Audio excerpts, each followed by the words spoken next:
Students, आज हम ए प्रियारी algorithm के बारे में पढ़ने जा रहे हैं। ए प्रियारी एल्गोरिदम का न्यूमेरिकल सॉल्व करेंगे। तो इसके लिए सबसे पहले हम ये जान लेते हैं कि आइटम सेट्स और फ्रीक्वेंट आइटम सेट्स क्या होते हैं। Item sets are, for example, अगर आई में हमारे I1 I2 I3 हैं एंड I1 में हमारे I2 I3 हैं, तो ये जो सारे आइटम्स हैं ये हमारे आइटम सेट हैं, ठीक है। और जो I2 और I3 हैं, जैसे कि आप देख सकते हैं दोनों में कॉमन है, तो ये हमारा फ्रीक्वेंट आइटम सेट हो गया, ठीक है। So I have written here, so here I1 I2 I3 are item sets and items occurring again and again like in both are frequent item sets. Frequent item sets find करने के लिए दो algorithms हैं, apriori algorithm और FP growth. FP growth हम बाद में discuss करेंगे, पहले हम ए प्रियारी एल्गोरिदम को देखेंगे। ए प्रियारी एल्गोरिदम में कैंडिडेट जनरेशन करते हैं, इसमें हमें सपोर्ट और कॉन्फिडेंस दोनों की ज़रूरत पड़ती है। While in case FP growth में हमें सिर्फ सपोर्ट काउंट की ज़रूरत पड़ती है। तो अब हम देखेंगे एक ए प्रियारी एल्गोरिदम का क्वेश्चन और एग्जांपल।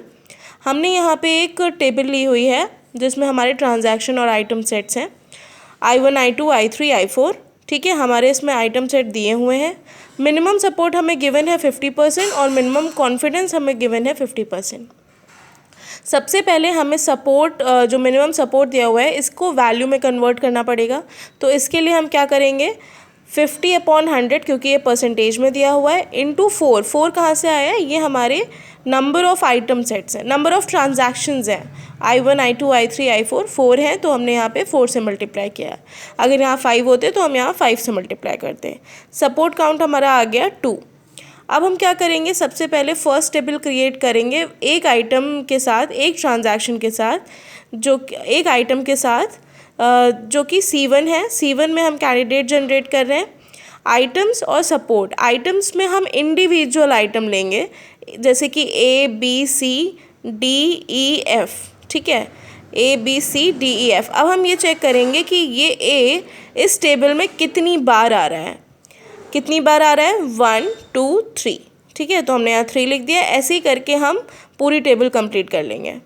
उसके बाद हम क्या करेंगे, हमें ये देखना है कि इस वाली टेबल में सपोर्ट जिसका 2 से कम आ रहा होगा, हम उसको रिड्यूस कर देंगे और एक नई टेबल L1 क्रिएट करेंगे।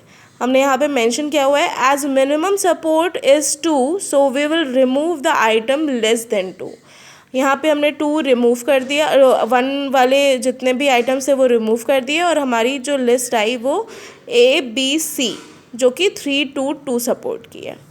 उसके बाद हमने क्या किया, अब हमें C2 क्रिएट करना है 2 आइटम्स के साथ, ठीक है। तो 2 आइटम्स के साथ करना है, बट अब हम इसके लिए क्या टेबल देखेंगे, L1 वाली टेबल देखेंगे जिसमें सिर्फ A B और C थे। अब हम क्या देखेंगे, AB बना देंगे, BC और CA या फिर AC कह सकते हैं, ठीक है। तो अब हम देखेंगे AB कितनी बार साथ में आ रहा है। AB हमारा एक बार साथ में आ रहा है, BC हमारा एक बार साथ में आ रहा है, और AC हमारा 2 बार साथ में आ रहा है। तो सिमिलरली मैंने इसमें 1 1 और 2 लिख दिया है। इसके बाद हम क्या करेंगे, फिर से वही करना है, जिसका मिनिमम सपोर्ट 2 से कम है हम उसको रिमूव कर देंगे और 2 वाला हम L2 में लिख देंगे। वही हमने किया, AC में 2 था तो हमने 2 लिख दिया। अब जब हमारे पास ये फाइनल टेबल है, क्योंकि अब इसके बाद हम इसको रिड्यूस नहीं कर सकते, इसका कोई और आइटम सेट नहीं निकाल सकते, इसलिए ये फाइनल है हमारा, ये फ्रीक्वेंट आइटम सेट है। इसके बाद हम क्या करेंगे, एक टेबल क्रिएट करेंगे जिसमें हमको कॉन्फिडेंस मेंशन करना है। तो इस टेबल में एसोसिएशन रूल, सपोर्ट, कॉन्फिडेंस और कॉन्फिडेंस परसेंटेज रहेगा। एसोसिएशन रूल में क्या आ जाएगा, ये A टेंस टू C और C tends to A। For example, अगर इसमें 3 आइटम्स होते तो हमारे उतने एसोसिएशन रूल्स क्रिएट होते, लेकिन होते ऐसे ही, A tends to C, C tends to A, ऐसे करके। सपोर्ट इन दोनों का 2 है, क्योंकि यहाँ पे सपोर्ट हमारा 2 निकला है।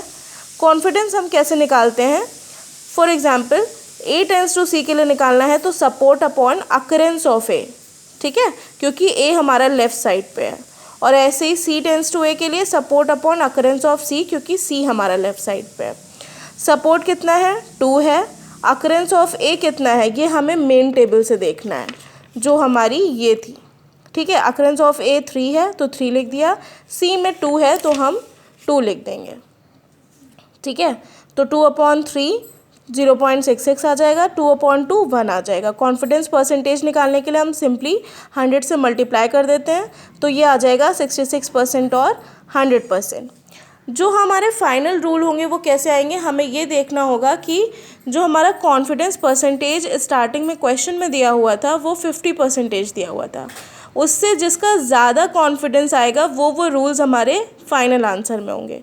तो ये दोनों ही हमारे 50% से ज़्यादा हैं, तो फाइनल रूल आंसर क्या होगा, A टेंड्स टू C और C टेंड्स टू A।